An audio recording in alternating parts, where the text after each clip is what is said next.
Swanglin Show, episode 30, Dirty 30 is going down for the 30th time. Man, that's a crazy thing to think about. 30 swangles on them. Joshua P. Dunn in the house, host of the show, as always. Joining me today, we got to just start at the fucking top tier echelon guests of the Swanglin Show. Look at those fucking shades he's wearing down there in South Florida. The Swanglin heavyweight champion, Mr. Grippz, Vice Grip, representing what's happening. Was probably always like, 6 feet of sunshine out here. I'm living dangerous, so I had to get the D boys out. You know what I'm saying? Get them dark boys. Got to keep it safe. Okay, since we're staying safe on the Swanglin Show, we got other guests in the house as well. We're also joined by Marinated Mitch, the #1 contender for that stated heavyweight Swanglin championship of all time. What's up, Marinated? Dun, dun, dun, dun. What's up? Also joining us today, once again, I guess Stan has to be the _2 contender for the Swanglin heavyweight champion, and also the self-proclaimed mid-card champion, the Intercontinental Swanglin Intercontinental Swangler. Goddamn right. King Stan of the Edwards, mid-card, what's going on? Stan Edwards Jr., what's happening? What's good? What happens? Okay, guys, Swanglin Show, episode 30. We're talking about it's the dirty 30 for the Swanglin. All of us as human beings, man, we're all men above 30 years old. So this is what we're going to talk about on Swanglin 30. It's going to be 30 in life after 30. So we're going to talk about like when you're living in your 20s, right? Things you put more of a value on, like monetary shit. You know what I mean? Everything's pretty much like blinded and fucking driven by trying to get some money. But once you hit into your 30s, things change a little bit, and you kind of value experiences more. Like you don't really give a fuck what shit costs as much. You might just take a vacation just for the fuck of it to go see somewhere else, or you might make a different style of decision as your maturity level increases. And I kind of want to document and talk about that on the Swanglin Show. So I'm going to throw the first question out here to the Swanglin heavyweight champion, Vice Grip, representing South Florida with the fucking shades. Look at the guy. He's like Hyman Roth, man, the guy out there in Miami. So I got a question for you, my friend. When you became 30 years old as a man, do you think that you were mature at 30 years old? I would say I was starting to be. Different people mature at different rates in life. I thought I was mature at 18. Then at 21, I was like, I didn't know shit. I know shit now. Then at 25, I was like, I didn't know shit. I know shit now. Then I was like 30. I was like, what the fuck was I doing all that time? You know what I'm saying? So it's like your mentality it evolves, it alters every, they say 7 years. So for me, it was really like 28. I was like, all right, I got to get my shit together. That way I'm okay in my 30s. Cause I was always the baby of my crew. All my homeboys are older. You know what I'm saying? I was always the young buck, the baby of the crew. So I was, able to watch them a couple steps ahead of me and peep game and either learn both ways, from the good and from the bad. So some homeboys was doing good, some homeboys was doing bad, some homegirls was doing good, some homegirls was doing bad.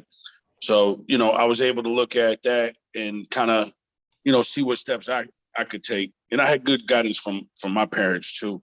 So, I mean, even with that, I could have easily slipped up, doing wild shit in my 20s that could have cost me time in my 30s. But thankfully around 25, 26, I started really like realizing what I was going down a bad path and making slight alterations in the direction of my life to set myself up to look good in the 30s. You know what I mean?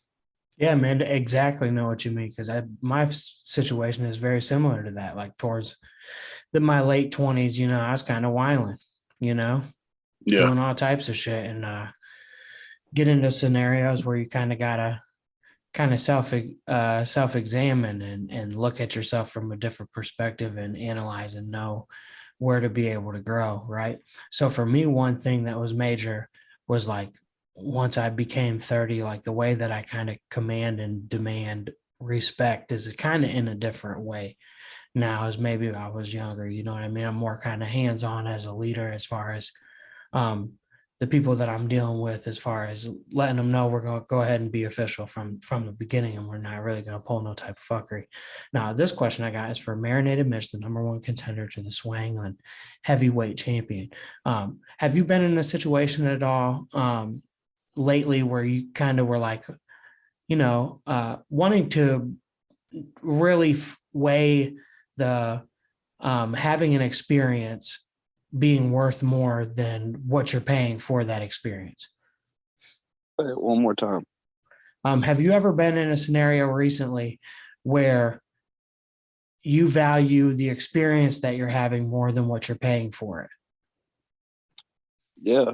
Sometimes I'm a better learner whenever I watch stuff, and watch people do things. So sometimes I pay for stuff and then I watch them. And then guess what? I ain't paying for that anymore. Now I'm in there and I'm trying to learn it myself. With the age, for me, it's learn as much as you can, because I feel like I had a late start. Because of all the trouble and the stuff and the party and the shows and stuff from the past. The lifestyle that I was after and was living. It's a lot different. Now I'm more calmed down and I'm thinking about longevity, thinking about more hustles, more money, less time. And 30, when I hit 30, it was, I don't know, like I had a kid. So I felt like that was my major wake up call. You know what I'm saying? But I said the same thing, when I get 30, I want to make sure I got this, and this, you know what I'm saying? And the kid, it kind of changed my life and changed my hustle. And it's crazy because now I feel like, I don't know, I save more money with kids than I ever did without, And I don't know, it's just a totally different outlook in life, man. You accelerate your goals and you set them a little higher because you think of what kind of progress you done made and how much further you can go and how much deeper you can get into whatever you're doing. Yeah, that's a very good point. I think what you're saying kind of equates against, like, as you get older, you really, really value your time in a different kind of way. There's, you're always on that no fuckery meter allowed whatsoever. Stan Edwards Jr. is joining us on the Swanglin Show, the mid-card champion of the Swanglin Show. Stan, I gotta know, as you get older and went past 30, you've been married for how long? 10 years? Well, 12 years, right? Congratulations for that, my friend. thank you. For real. My question for you is, as you came into being like 30 years old and older than 30, what was like a major mindset change that you went through around that time? That is not about me. I would say I'm a naturally selfish person. Like, I'll admit that, right? And once I hit 30, I realized, like, it ain't necessarily about the value that I could receive or that I want to receive. It's about the value that I have to give to other people. First off, my wife, and then what I'm saying, like, just not being a trying to figure out how I can contribute more. That I think that was a big mindset shift for me, like around 30. Okay. The contribution level. That's a very, very good subject. Marinated Mitch is talking about at the end there, talking about urgency. You know what I mean? Talking about just being in this different mind frame, being able to save more with having kids. Some people would say that in some cases, marriage is a financial strain. I've never been married before, but I'm about to get married, right? And you've had a long-term marriage, which I'm very admirable of that. A lot of people can't do that, especially in today's world. So I got another question for you, Stan, kind of on a personal level. If you could give me any advice as a upcoming husband of what I can do to make my marriage long-term like yours, what you got for me? Pay attention. Like, that's like, it's really that simple. Pay attention. Sometimes, I'm trying to say this without her hearing me, but sometimes we don't necessarily want to pay attention. You know, we don't want to listen. We don't, honestly, sometimes we don't care. You know what I'm saying? But you know, you gotta you know, I think that's one thing that women especially like they want somebody to care. You know what I'm saying? So like just pay attention. Pay attention to what she's not saying. Sometimes more than paying attention to what she is saying. You know, that's one thing I've learned. Oh yeah, shit. I'm gonna have to take that and cut a clip of that and run that back and keep that in some type of digital file that I can reference back to and keep to other people, because that was a very good way of explaining, you know, kind of a lot of the way you deal with the interpersonal relationship with a woman, kind of some real essential shit from Stan Edwards Jr. there on the Swanglin Show, episode 30, Dirty 30. You want to know what becomes super important after you're 30, dude, is your health and your family, and you want to spend time with people you care about. You know what I'm saying? My man Vice Grip is in the house representing South Florida, Mr. Grippz. How do you feel about transitioning into being like a more patriarch role in your family as you go into your 30s and getting later in life? That's something I just started thinking about recently. Like, it didn't really dawn on me until my pops was selling his business and retiring, you know, kind of early, because, you know, he was a landscape contractor. He started fresh out of college, just cutting lawns, and then he bought his own equipment and truck and just built up step by step. And that's what he did his whole life, you know. Oh yeah! Shout out, Big Mr. Grippz. Shout out, Terry McSwanglin. Terry McSwanglin. You know, retrograde in the building. But yeah, you know, watching him transition and just getting older, realizing how I'm getting older. You know, I'm one of the only boys on my side of the family. So, you know, really, it's gonna take a much different role if my uncles don't have, you know, kids, and they're old now. So, I mean, I got a couple male cousins, but it's like, you know, for my immediate family, it's really gonna be on me. So, just the realization of it right now is what's been going on. You know, as far as taking that lead, I'm doing my thing. You know, building myself up. You can only help other people as much as you can help yourself. So you got to build your own strength up and make sure you're in a good position. That way you have the ability to help others, because if you're struggling, you ain't helping nobody because you're all drowning. So, you know, you wind up dragging others down with you if you ain't strong. So you got to build yourself, and then you can build everyone around you. And even, you know, for my family, like that's one step, but you know, my family's pretty solid. But like what we were speaking about earlier, had me thinking back to like my old rap group and how, you know, being the young head, I wasn't really mature enough to hold it together, because we did have good opportunities. So, you know, the patriarchal role can take many forms in different types of relationships in your life. So, you know, it's about, like you said earlier, being a good leader and understanding, like, you know, when you're young, a lot of times you lead with like anger and fear, and like, you know, you want people to act a certain way, or there's going to be consequences, like there's pressure. But cooperation is a lot more powerful when you have a bunch of strong-willed people that can come together as one.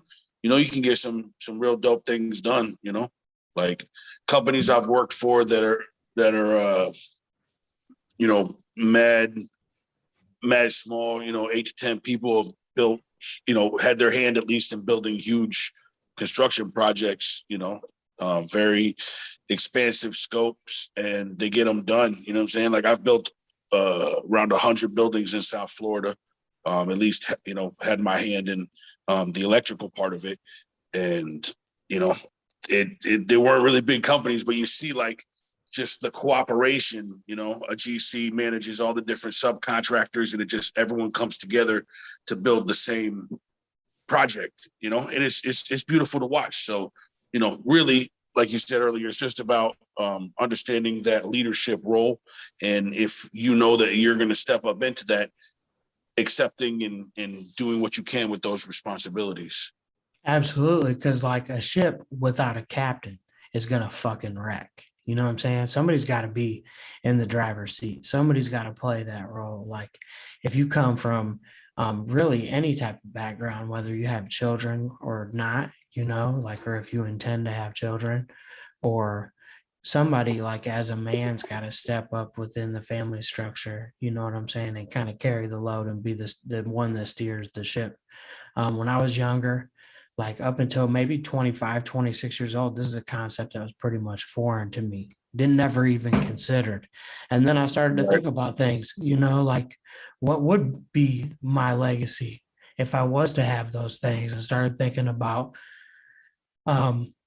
if I were to encounter a major life change, am I really prepared for that? You know what I mean? From a financial standpoint, from a mental standpoint, like, am I ready to be a leader of a family? Am I ready to be a leader in maybe a workplace scenario? Am I ready to kind of step things up to a different level to be able to provide in a different manner? And that's a major mind shift change for me going into my 30s and getting older, is worrying more about pretty much the value of the provision. If you guys feel where I'm coming from there, the level in which I can provide for my family and the people that care about me, and what building blocks am I leaving as a legacy behind for, you know, in the event or in the timely manner of my dying, that I die, because we're all human beings and we're all going to die at some point. Marinated Mitch, what is your opinion on, you got sons? So this is something that is super important for any man, you know what I mean? Especially any man that would have sons, in my opinion. What do you feel about the legacy of your name? It's everything. I knew I at least had to have one kid, you know, that was named after me and continue that legacy, just so, you know, I feel like the line continues, you know. There's a lot of things that you do, you know, to try to prepare yourself for, you know, if you were to die, you know, because you want to leave your kids with something. Me growing up, you know, my dad died. I wasn't left with shit, you know, and that shit killed me, you know, and my mom financially. So, like, that's one of my biggest things, is prepare for that no matter what, you know. Even I've been preparing now probably, I don't know, about 7 or 8 years, but what if I would have done it another 5 years before that, you know, how much more I'd have accumulated. But now it tolls on every decision I make, you know. Do I want to save that or do I want to spend that, you know? Because that's really all you're here for, is just to build, you know, a future and stability for your kids. So to me, that's the number one goal when you have them boys and when you have any kids, you know. You want to make sure that they grow up in life and learn all the tools they need to survive, and make sure that you're leaving them something, you know what I'm saying, to help them and teach them all the lessons. That's I just got this vision to where it's like 10 years from now, Swanglin episode 1366. Mitch's son is defending the Swanglin heavyweight champion, representing as the youngest Swanglin champion of all time, representing that Carter legacy, holding it down for Jonesboro, Arkansas. How wild would that be? To where it'd be like Ken Griffey Sr. and Ken Griffey Jr., but it's Marinade Sr. and Marinade Jr. on the Swanglin Show. The third and the fourth. Right. Oh, man. I'm the third and my son is the fourth. One day there's going to be Marinated Mitch Part 6, dude. Tell me that doesn't sound like a box office classic, right? Yeah. Marinated Mitch Volume 6. He's going to be handsome fucking fella. I guarantee you that, on the Swanglin Show. Episode 30, Dirty 30. I got my man Stan Edwards Jr. in the building. One thing that I thought was crazy so far in my life, going and transitioning into my 30s, is like seeing people that are our peers or people that we went to school with, people that are in the same age bracket as us, you know, maybe passing away or having heart attacks, or people done got married and divorced, and motherfuckers got health issues and financial issues and all types of shit. It kind of makes you reflect and look differently upon your own health and your own mental health, especially your own finances, your own family. Makes you kind of fine tune some things when you see, you know, we're in our mid-30s, you see somebody you went to high school with have a massive heart attack. You're like, fuck, dude, I maybe shouldn't have ate that bacon this morning. You know what I'm saying? Stan Edwards Jr., have you had this moment yet in your life where you're just like, man, fuck, that happened to him? Well, oh shit, maybe I need to tighten up a little bit. Bro, like it feel like I have that moment every day. I ain't even gonna lie. Like that's why, and I know you actually responded to my one post. Like that's why I've been like trying to hit the gym. You know what I'm saying? Like just trying to get active, work on my health. Like I haven't taken the or haven't like really set as like a set schedule for like, trying to fix like my eating and all of that stuff. But like I'm working on that too. You know what I'm saying? Like when you hit a certain age, it's like, all right, I know this is bad for me. Like you said, bacon, like I start cutting that out, trying to watch my sodium, and luckily I've been, knock on wood, you know what I'm saying? Luckily I've been good, like up to this point, but at the same time, like you said, you're getting older, your body is going to break down. You know what I'm saying? Like certain things are going to stop working at a certain point, and the more you can prioritize, like, just like putting in that work in the gym, the more you can prioritize what you put in your body, drinking as much water as you can, the more you prolong that, so that's been on my mind. That's been on my mind heavy for a long time, and, but as far as like, seeing people like within our peer group, as of course, as we lost Mark James, almost 3 years ago now. Yeah, R.I.P. Mark James. And like speaking of Dirty 30, like he didn't even get to see his 30th birthday. You know what I'm saying? Yeah. So that hit hard. That's why, and as you can see, like I got his pieces up here on the wall behind me. You know what I'm saying? Because that dude made an impact. And I don't know what it was about him, or what I'm saying, but for some reason, like he knew he needed to go hard and do what he did. You know what I'm saying? Like he made a definite impact on me and the people around him, you know what I'm saying, before he even hit 30. You see what I'm saying? So that's another thing I'm thinking about a lot, is like impact. Like you said, legacy. I don't have kids, but my legacy could still be the impact that I leave on everybody that I come in contact with. You know what I'm saying? So, but yeah, to answer your question, like that's been on my mind like heavy, and I'm slowly taking the steps towards, getting that health thing in order. Hell yeah, man. I think that's something we all got to focus on. I struggle doing it consistently. You know what I mean? I know that I got to be well balanced, and I need to not only try and progress myself physically and stay in good shape, but I need to progress my mind too. And I lean more towards the mind, you know what I'm saying? Because I'll probably be smoking doobies and shit. And I'm like, I'd rather read this book than go to the gym. So I need to step my game up in that regard, and really focus down on that. Read your books at the gym after you smoke your doobies. I was actually just about to say, I'm a big audio book guy. So I'm at the gym listening to an audio book or some kind of enlightening content on YouTube. Like I do all of my education like either at the gym or at work. You know what I'm saying? So you can definitely do both at the same time. My man Vice Grip, the Swanglin Heavyweight Champion, Mr. Grippz. Right now he's in this position where he's got his shoulders all flexed out like he's flexing with the championship belt right now. I know Mr. Grippz has been hitting the gym. The Swanglin Heavyweight Champion is in the building. What is something that you're doing proactive going forward to make sure that you stay healthy, man, in your 30s and entering into this later stage of life? Well, I just got to reflect on what Prof said, hitting the gym, watching the diet a little more, In my 20s, I didn't really care. Like I was swole in high school and I kind of rode that, and it eroded as it entered the 30s. And you're like, injuries, car accidents. I did 10 years construction, building buildings, like I said. So that takes a wear and tear on your body, your feet, especially as you get heavier and you got tools on. I'm a grown ass man. Like a couple of years ago, maybe 28, 29, people just randomly would be like, "Hey, big man, you got a cigarette?" And I look around like, who are they talking to? And I realized they were talking to me. And I'm like, oh shit, I'm big man. So, fucking the weight gain, the buffness, just everything all together.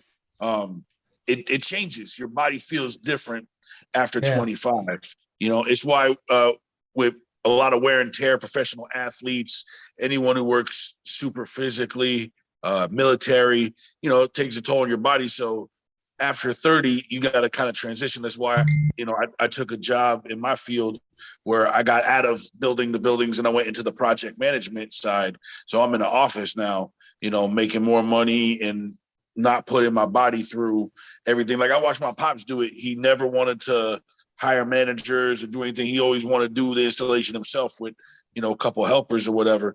So I knew the physical toll it would take as I got, I watched him go through his 40s, 50s, 60s, where he's now, so like I learned from that.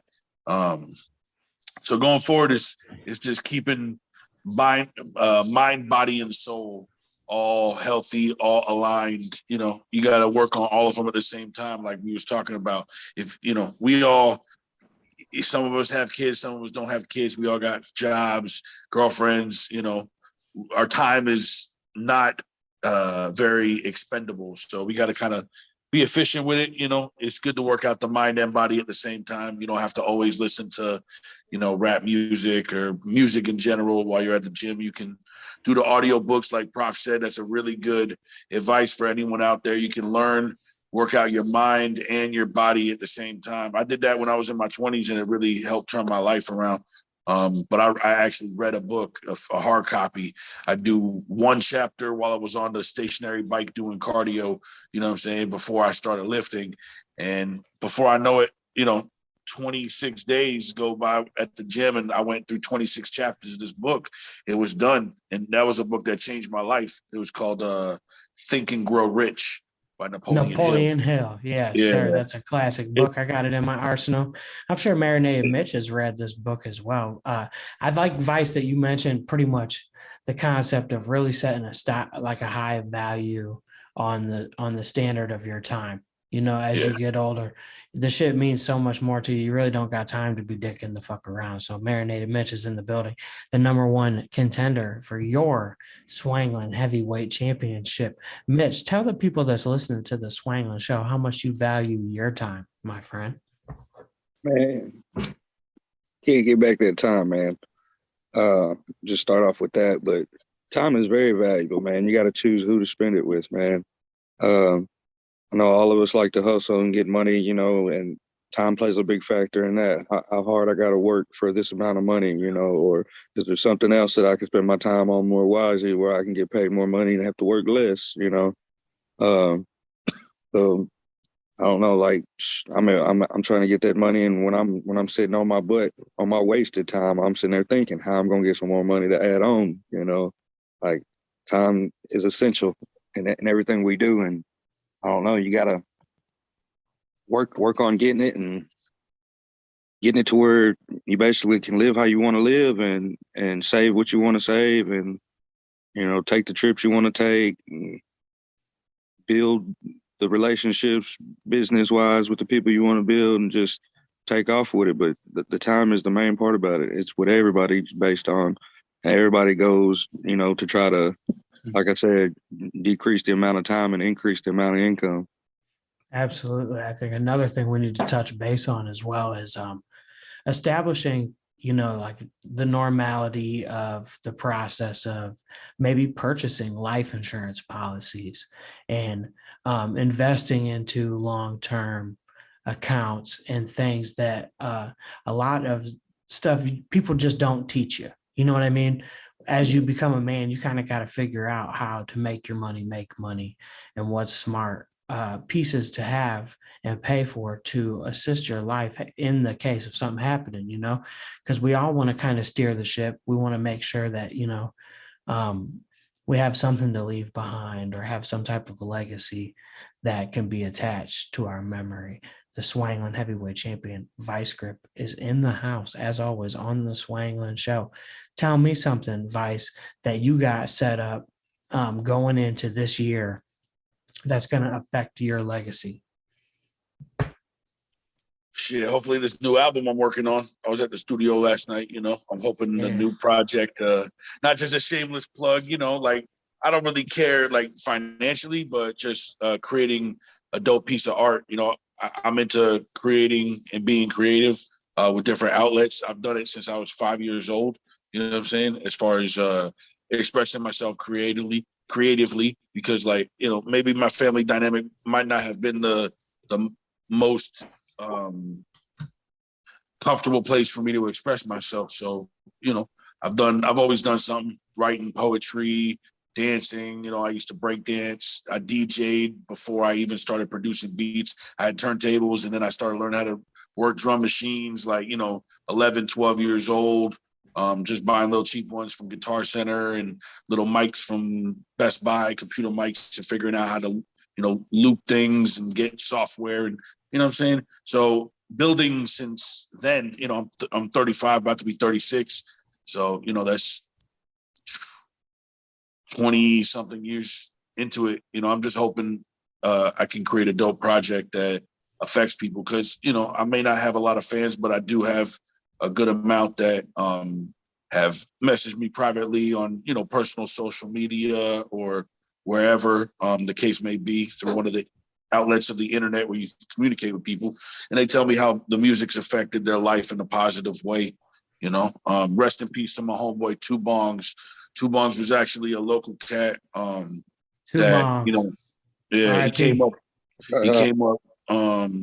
His first rap name was Rabbit, and me and my squad, Psycho South, we actually put him on his first show. He wasn't even old enough to get in the club. He was only 17, so they gave him a little wristband for him and his crew. They was jits, but they opened up, and we did that for him because we had the connection with the owner, and they got to party a little bit before they was allowed to. So he always said, that he respected that, and that was a cool moment, because it was just something that I did off the love for being, and just the type of person that I am and how I ran my business. I always look out for people, but he went on to do dope things, national tours. He worked with artists like Willie Hayes and No Emotion, Gold Mask, and he did a lot of dope things. So rest in peace to him. But like Prof said, even if you don't got kids, you yourself, you affect people, and especially if they're younger. Like I looked up to all my homeboys coming up that taught me how to make beats and help mold the artist that I am. So I try and do that for any kind of young cats that reach out to me and need a little bit of guidance. That's a great look. I feel like that's really what you got to do in embracing your role as a man. Stan Edwards Jr., I got a question for you. In your age that you are now, going past 30 and getting older, do you feel like you're more influential now than what you were maybe in your 20s? Oh, most definitely. Most definitely. Like when you, as you get older, hopefully, you start to figure out who you are more. You start to get more of an understanding of who you are, and, standing on who you are, and ironically, the way you influence people and have an impact on people is by standing on who you are.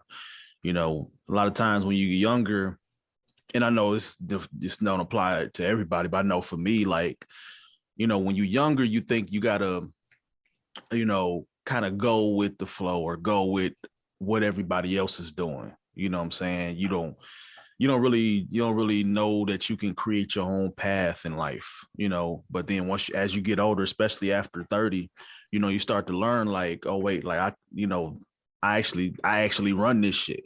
You know what I'm saying? Like nobody else is pulling the strings. I actually run this shit.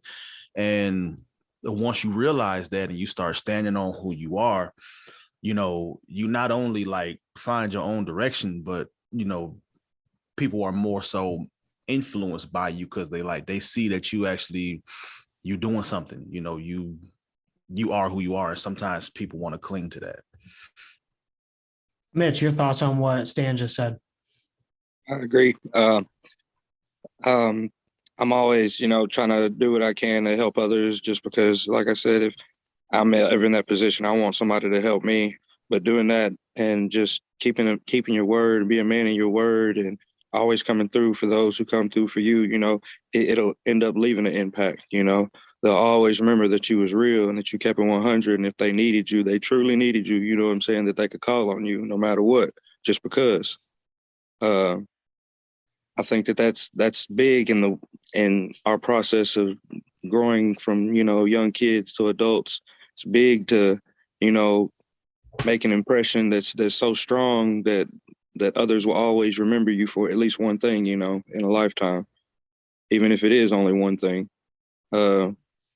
Me as a person, I just, strive to teach others that I see that have that leader quality, hey, reach out to them, help them, talk to them, witness to them and see if you can help them and y'all can grow together, or, you can teach them or be an impact on their lives, as others were on yours. And I think if everybody does that and everybody is trying to leave a legacy, I mean, it's going to be a way better world than what we live in now, or Yeah, going through. for me, like, it was the concept of like coming into that role.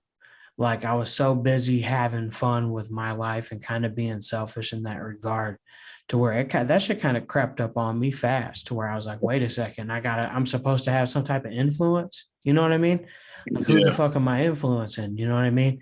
And then I started seeing things change for me, like through the dynamics of my family, my siblings having kids, and there being more kids around, and me thinking like, oh, fuck, like, what am I building long term? Like, what are we doing to set things up for the future? That kind of shit sparked me and had me really think, like, what is the power of my influence? At one point, as these concepts became more familiar to me, it kind of humble you, hit you in the gut, like, shit, maybe I'm really not holding it down in the way that I need to, But you can, if you're in that scenario, and I was in that scenario, all it takes is time and a good attitude and a fucking plan and some work ethic, you know what I mean? Some discipline. Yeah. You could put yourself in a position to become more influential. You could be a better person. You can make better decisions. You know what I'm saying? It's all up to you. It's the power of the influence of yourself. You know what I mean? Because nobody can have a more positive influence on anybody than what you can have on yourself. My man Vice Grip is in the building. What do you think about that, man? What do you think about your self-esteem and feeling yourself in regards to being able to be a leader and be positive and shit? Oh, you definitely you made me think about something, flashing back to being, just using the word selfish. Like in my 20s, that's all I was thinking about was, what my goals were. I didn't really understand, like you said, influence and impact. And like while we was talking here, while I was listening to Mitch talk in response to what Prof said, I realized that, it's like we didn't realize we became the big homies to a lot of the younger generation.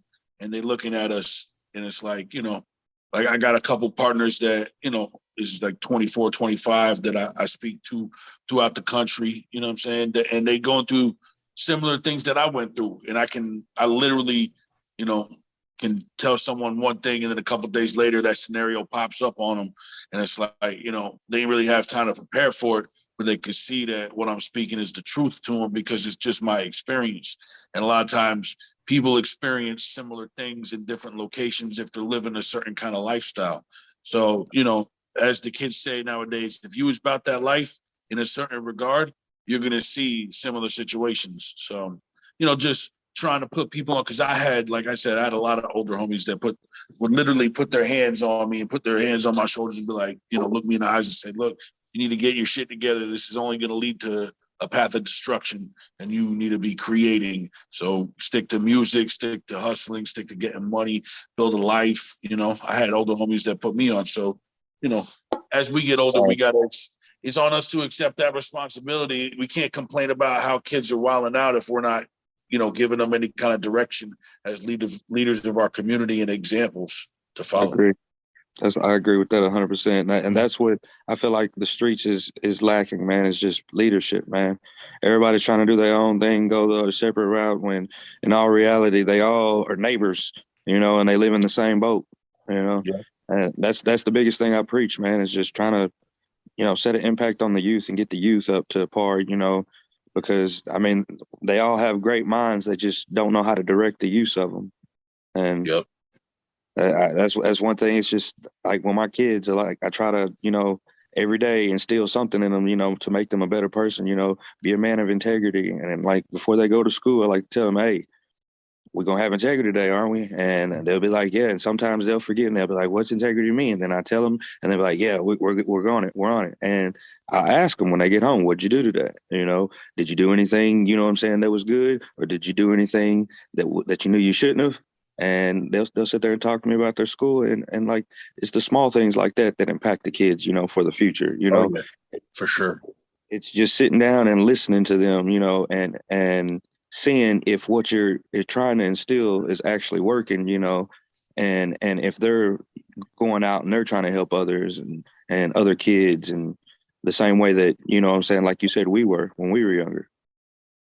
Now, what do you think are some things that we can do to have that type of influence, like directly to these, to the younger generation? What are some things we can do?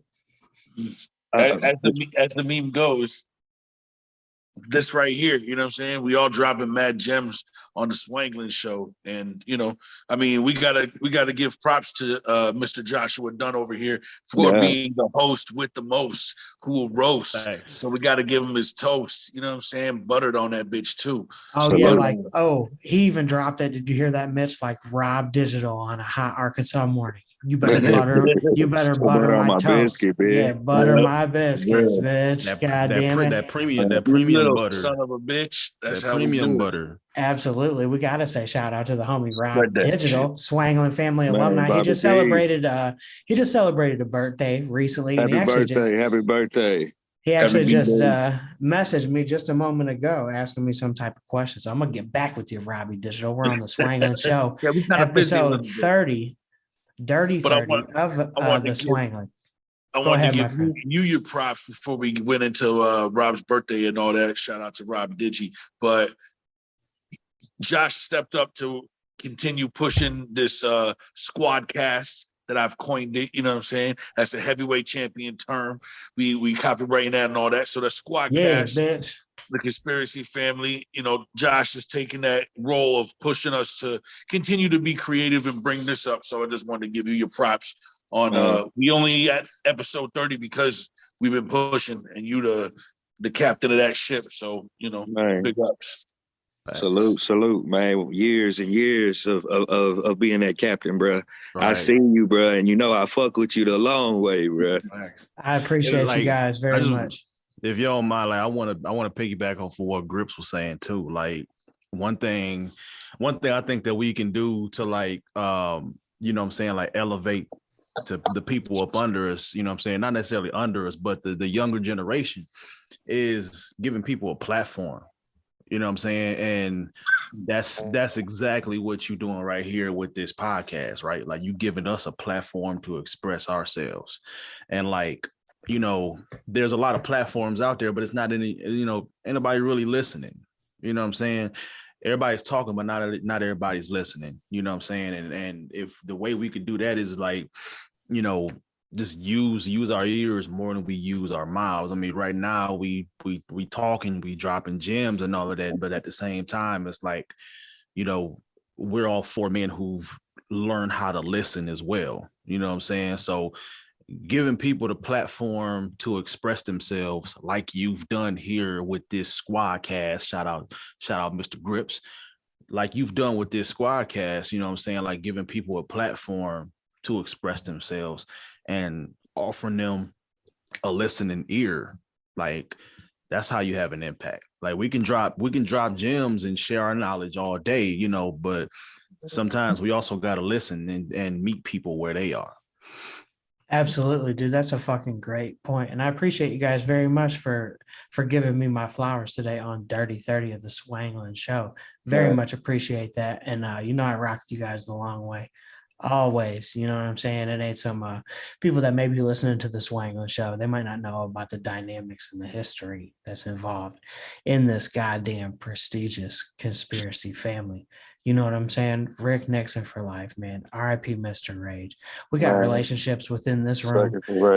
we've all known each other, you know, for so long to where it's like you see your friends' growth and you also see your friends deteriorate in lots of issues. You know what I'm saying? Like, not everybody at our age as men are leaders and are trying to push forward and trying to elevate the people around them and trying to cultivate success for themselves or for other people. So it's awesome for me to see not only all of the people that I came up with in the music game being people that whose integrity don't fall, people that are fucking stand-up dudes, people that are good fathers, good husbands, people that are, you know, career oriented. Like a lot of us come from scenarios where we weren't the best students. We didn't have the best family life. We didn't have uh, you know, a lot of financial resources in our families and stuff like that. So to see everybody that I fuck with, myself included, because I want to be a part of this fucking group that I'm mentioning here, to see the people that fucking elevate themselves and keep going, and to know that all the people that's like that is people I've been fucking with for a long term, man. That's the type of shit that lets me know that maybe I'm heading in the right path with myself. And I know that they always say that you're only as good as the company that you keep. And now that I think about it, you know, everybody that I really rock with is also real straight shit. People are straight shooters, honest people, hardworking people, family people. So if you're listening to the Swanglin Show, man, keep them core values together, because that's the type of shit that's going to take you keep building, you know, and you're going to eventually snowball some shit to where maybe one day you could be the Swanglin heavyweight champion, like Vice Grip with them fucking cool ass shades. Yeah. Maybe one day you could be wearing a brand new fucking hat on the Swanglin Show, like Marinated Mitch. What does the B stand for on that hat, Mitch? Brooklyn Dodgers. This a custom Jackie Robinson shirt I had made. Do you still have the whole Jackie Robinson card collection, Mitch?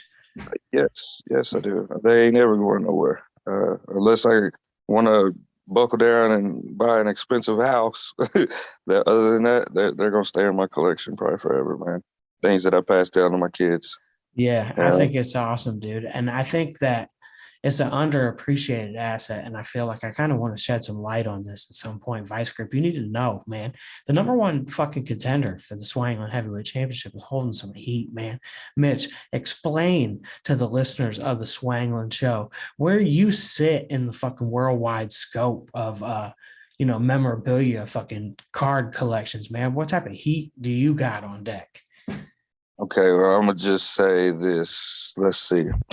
PSA is probably the number one grading company in the world. And as far as like my basic set collections, I only really collect a few players, Jackie Robinson, Willie Mays, Yogi Berra, Hank Aaron, and Mickey Mantles. My Yogi Bears, I'll start off with them because they're the big banger, are ranked 8th and 5th. My Willie Mays, I believe, are 31st, 18th or 19th, and 10th. My Jackies are ranked 25th. And right now my Hank Aaron's are like 68th, but I still have to get about 10 or 12 of them. But yeah, I got some cards, man. I'm not gonna lie. Before COVID hit, I started investing in them, and I wanted to do it as an investment instead of just keeping, you know, cards like I did as a kid. I wanted to buy players that I knew I could sell instantly if I needed the cash. And it's crazy, man, because when COVID hit, like cards that were like $500, some turned to $5,000, you know, and Man, just the return of income from it just blew my mind. And from then on, it was like, oh, put your money, go buy some more, until now I'm sitting on a small gold mine, what I would consider a gold mine, a Hoodrich gold mine, at least, you know, but it's all legal, and, you know, it's a different route, something that I can literally sit on my ass, you know, and on the toilet, you know, in the bathroom, and I'm sitting there just buying and selling cards like it's crazy, man. But it's a blessing. It's a blessing. It is a major blessing. I think it's fucking cool as fuck, because I remember being a kid, like loving sports. You know what I mean? And when you're a kid, you know, your parents ain't gonna go fucking buy you the crazy fucking sports memorabilia. That's what you're gonna get, is a fucking pack of cards, homie. You know what I'm saying? And you gotta earn that pack of cards. You know what I mean? So to see you holding pieces of history like that is fucking crazy to me. You know, these rankings that you're talking about is in the world, Marinated Mitch. holding It some took a straight long time. fire. It took a long time, man. It's probably been about 10 years of collecting. And when I say I went hard, like I went in hard on it. And then like most of my cards, like I'm OCD with like centering and the color and how the print is, whether or not you got to think back in the 40s and 50s, the printers sucked. And then they cut the cards on cutting boards. They sucked and they were never Yeah. perfectly centered, Yeah. And with me, I don't want no print defects, no dots, no none of that. And I want that thing perfectly centered. So like most of my cards, I'd say probably 87, 88% of my cards are higher end cards. I paid more than market value for them just because they're better centered with the color and everything with them. Yeah, that's awesome. You gotta, like Vice Grip said in previous episode of the Swanglin Show, man, you gotta have your loyalties, gotta stick with that fucking quality. You know what I'm saying? You gotta have it. You gotta have that eye for that fucking quality. It reminds me of this thing, man, of pro wrestling. There was this time where Andre the Giant was the WWF champion, man, and Ted DiBiase came in and cashed him out for the championship.